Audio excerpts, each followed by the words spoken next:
staan.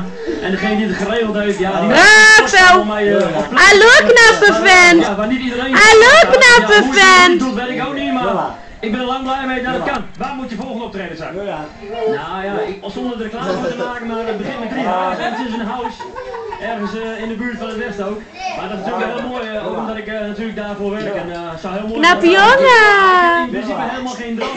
Knappe jongen! Het is eigenlijk zo'n mooie dag hier. Dat is toch fantastisch. Rappel! Knappe jongen! Voor 10.000, dat maakt mij helemaal niet Knappe zo jongen!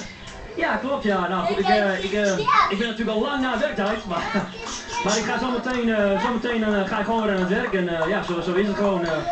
Ik heb gewoon een hele goede combinatie kunnen vinden. En het is ook echt zo, je moet er verstandig mee omgaan. Phil. Ik denk dat ik dat ook wel doe. Hij zit te wensen om dan eens een keer ooit fulltime te gaan zingen. Nou, als ik zo om me heen kijk, is dat natuurlijk wel een hele mooie passie. Dus ja, natuurlijk is dat een stille wens, maar ja, dat bepaal ik zelf ook niet. Dus mensen blijven stemmen op alles hoe ik kom mee. Maar dat bepaalt natuurlijk de kijker, in dit geval de luisteraar. En ik hoop gewoon dat het zo blijft gaan.